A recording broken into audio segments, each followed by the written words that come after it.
सबसे पहले अपने महेश्वर शिव जी के चरणों में प्रणाम, मेरी प्रणाम स्वीकार कीजिए। मैया पार्वती के चरणों में प्रणाम, मेरी प्रणाम स्वीकार कीजिए। गौरी पुत्री गणेश जी के चरणों में प्रणाम, मेरी प्रणाम स्वीकार कीजिए। धरती माता के चरणों में प्रणाम, मेरी प्रणाम स्वीकार कीजिए। साहेब भैया के चरणों में प्रणाम, मेरी प्रणाम स्वीकार कीजिए। साहेब दीदी के चरणों में प्रणाम, मेरी प्रणाम स्वीकार कीजिए। सभी देशवासियों, गुरु भैया और दीदी के मेरे तरफ से प्रणाम है, प्रणाम को स्वीकार कीजिए। चलिए आप लोग के बीच एक छोटी सी कथा रखती हूँ।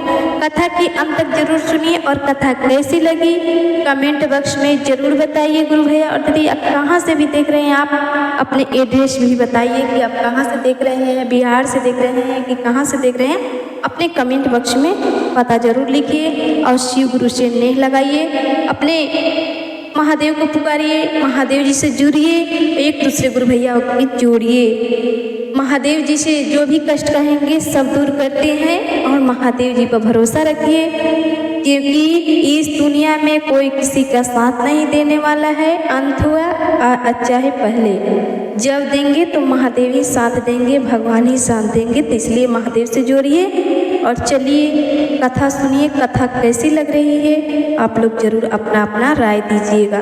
तो चलिए प्रेम से बोलिए शंकर भगवान की जय, मैया पार्वती की जय, सच्चे दरबार की जय, हर हर महादेव। देखिए कथा यही है कि एक नगर में बहू बेटे और सास रहती थी। सास जो थी धर्मी थी, वो पूजा पाठ भगवान भोलेनाथ की करती थी, 3 सूत्र के पालन भी करती थी, शिव को अपना गुरु बनाई थी। और जो बहू थी वो अंदर से गुस्सा करती थी, जो भी काम करती थी गुस्सा काम करती थी। सावन के महीना आया, सास बोली कि अपने लड़के से कि बेटा सुनो, बहू से बोल के मैं जाऊंगी बैद्यनाथ, मेरे लिए कुछ रास्ता के लिए नाश्ता बनवा दो, जो भी पुआ पूरी पकवान जो भी हो बनवा दो, बहू बना देगी, मैं रास्ते में नाश्ता कर लूँगी। उनके बेटे सीधा था, अपने पत्नी से जाके बोला कि माँ जाएगी बैद्यनाथ, तुम रास्ते के लिए कुछ खाना बना देना। उनकी बहू गुस्सा थी और बोली कि दिन भर मैं काम कर कर के थक जाती हूँ, एक काम करती हूँ। उनके घर पे एक गाय थी, गाय के क्या करी, जितना गोबर था बोरे में भर दी, और वो जो तो गीला गीला था गोबर, वही अपने पति से बोली मैं बना दी, पैक कर दी, अब जाइए माँ जी को छोड़ के आइए। पहुँचा के आइए स्टेशन पर, माँ जी जाएगी बैद्यनाथ। तो अब उनके पति को तो मन में छल नहीं था, बोरी में बांध दी थी बहू, वो माथे पे उठाए और लेके माँ के साथ चल पड़े। जब माँ के स्टेशन पर छोड़ के चले आए घर पे, लड़का नहीं देखा, उनके माँ भी नहीं देखी कि इसमें बहू क्या बांध के रखी है। जब सास गई बैद्यनाथ जा रही थी, जब वहाँ सुल्तानगंज पहुँची, वहाँ के पांडे लोग सब पूछने लगे कि माँ ठहरने के लिए रात हो गया था, झोपड़ी ले गई या महल। उनकी जो सास थी वो बोली कि मेरे को झोपड़ी दे दो, मैं यहाँ पे ठहर के कल बैद्यनाथ के सफ़र करूँगी। वहाँ पे रुकी और जल बोझी और फिर वहाँ बैद्यनाथ के लिए निकल पड़ी। जल भर के लेके चली गई। वहाँ से जब सोची कि चलो अब महादेव जी के, शिव गुरु के अपने जल चढ़ा के कुछ नाश्ता कर लेती हूँ। अब महादेव जी के जल चढ़ाने के बाद जब नाश्ता करने के लिए आई सास, तो देखी कि बोरा खोल के उसमें तो खाली गाय का गोबर रखा हुआ है। अब इनको तो जोर से भूख लगा था, क्या करे क्या खाए। अब महादेव जी को तो देखा नहीं गया कि मेरे भक्त इतना दूर से पैदल इतना सफ़र करके आया, उनको भूख लगा है और कैसी उनकी बहू जी ये सब रख दी है, उनको देखा नहीं गया महादेव जी को। महादेव जी सोचे कि चलो अपने भक्त को तो कुछ ना कुछ सहारा बनना ही पड़ेगा। महादेव जी एक गरीब का रूप, भिखारी का रूप धारण करके और आगे बुढ़िया माता के लगे, बोले कि माँ मुझको भूख लगा है, थोड़ा कुछ हो तो दे दो मैं खा लूँ। सोची कि कुछ तो होगा इनके थैली में। महादेव जी तो सब जानते हैं कि किसके पास क्या है क्या नहीं है, हम लोग का नज़र नहीं दिखता है, लेकिन महादेव जी पूरे दृष्टि पे नज़र रखते हैं, कौन क्या करता है, कब कहाँ जा रहा है, कैसे रह रहा है, कैसे क्या कर रहा है, उनको तो सब दिखाई देता है। और क्या किए बूढ़ी माँ से आके बोलते हैं कि देखिए कि मेरे को भूख लगा है माँ, कुछ खिला दो मेरे को। अब माँ सोच में पड़ गई कि ये भिखारी के, वो तो धर्मी थी, उनके मन में छल नहीं था।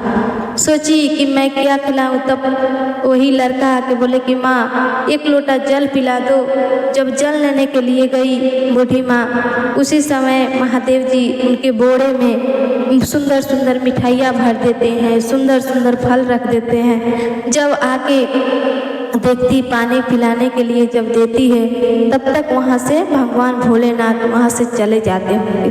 अब ढूंढने लगती है कि वो लड़का जो आए थे मांगने के लिए, प्यासा था, वो कहाँ गया, कहाँ चले गए। अब बैठ के सोचने लगी। सोच के अपने थैले जैसे सोची उठाए तो उसमें देखी कि हीरा मोती सब अन्न धन भरा हुआ है, फल फ्रूट सब रखा हुआ है। अब ये तो सोच में पड़ गई। सोची कि ये कहाँ से कौन आया था, ऐसे किसने चमत्कार किया होगा, जरूर मेरे महादेव जी ही किए होंगे। मैं पहचान नहीं पाई महादेव जी के। वहीं पे महादेव जी का नमस्कार की और वहाँ के जो पांडे थे उनको रहने के लिए साधन भी दिए। कुछ दिन वहीं पर रुकी। कुछ दिन के बाद अच्छे से रहने लगी। अब सोची कि अब अपने बहू बेटे के घर मैं अब जाऊंगी। पांडा लोग सोचे कि इनको अच्छे से गाड़ी घोड़ा करके उनके घर पे पहुंचाना पड़ेगा। उनके घर पे के लिए अच्छा से व्यवस्था करके अब बहू बेटे के पास छोड़ दिए पांडा लोग। जब पांडा लोग छोड़ने गए थे, तब वहाँ पे जब देखी कि सासू माँ मेरी तो एकदम गहना गुड़िया पहनी हुई है, अच्छे वस्त्र भी पहनी हुई है, और उनके साथ एक कौन आ गया, उनकी बहू की भार पड़ गए, क्योंकि पांडा क्यों आए हैं यहाँ पे। अब इस सोच में पड़ गई कि ये क्यों आए हैं, इनको नहीं आना चाहिए। अब जब थैली ले गई, बहू को बेटे को दी। बहू बहुत खुश हुई और बोली कि मैं तो गोबर भर के दी थी थैली में, ऐसे सोना चांदी रुपया कैसे बन गया, कैसे बन गया।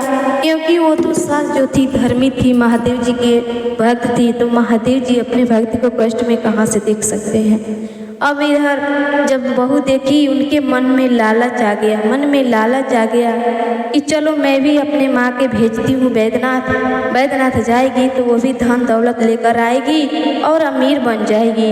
अब बोली अपने पति से कि जाइए मेरे माँ के भी लाइए, और माँ के भी मैं जैसे सास के साथ की वैसे माँ के साथ भी करूँगी, और माँ भी मेरी जाएगी तो वहाँ बैद्यनाथ के पास भगवान भोलेनाथ उनको भी हीरा मोती सोना चांदी दे देंगे।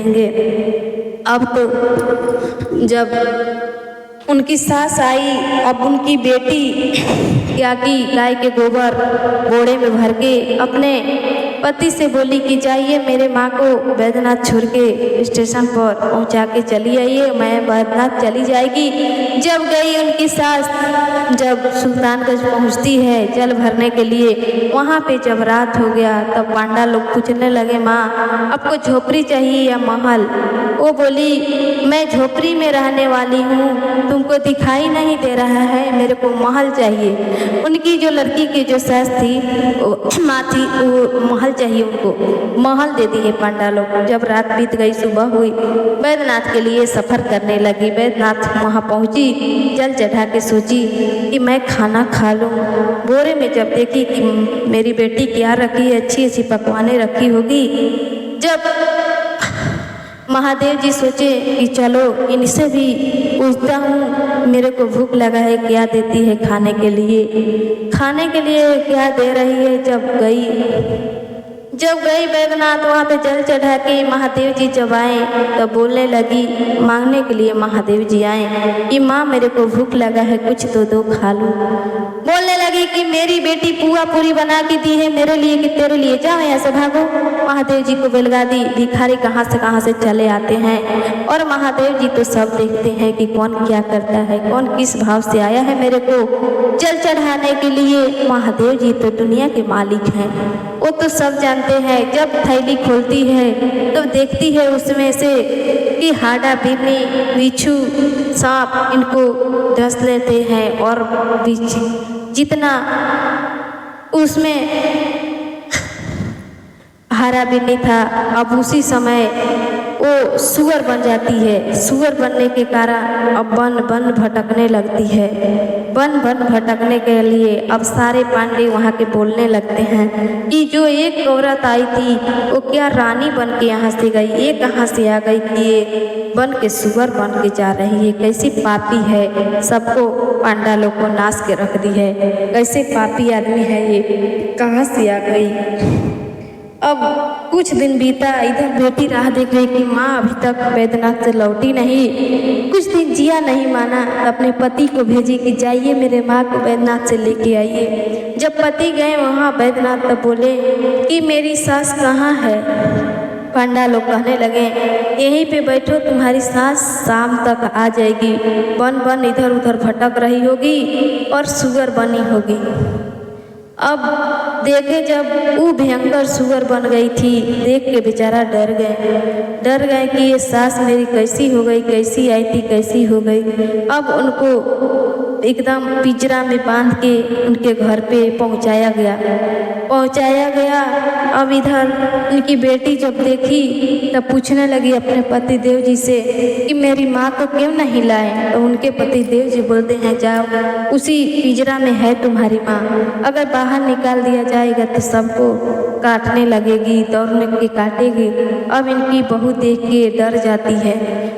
डरने के कारण अब रोने लगती है कि कौन सा गलती के सजा है मेरी माँ की, ऐसे सुअर बन गई है। अब समधिन असमधिनी दोनों रोने लगती है, पूछने लगती है जो सुअर समधिनी बनी थी, इस समधिनी बताइए कि आप कौन सा पालन करती है जो महादेव जी आपको करोड़पति बना दिए, अब मेरे को ऐसे बना दिए। अब वहीं पे अपने बहू जो थी माँ के पैर पकड़ के रोने लगती है, कहती है सासू माँ मेरे से बहुत बड़ा गलती हो गया है, मुझे क्षमा कर दीजिए, मैं आपके साथ बहुत गलत व्यवहार की हूँ, इसके वजह से मेरे माँ की ये दशा हुई, आप दया कीजिए। तब सासू माँ बोलती है कि मेरे से क्षमा मत मांगो, मांगना है तो महादेव से मांगो, अपने शिव से मांगो, महादेव जरूर दया करते हैं। फिर भी कितना रोने बिलखने के बाद सासू और बहू दोनों महादेव जी के शरण में जाके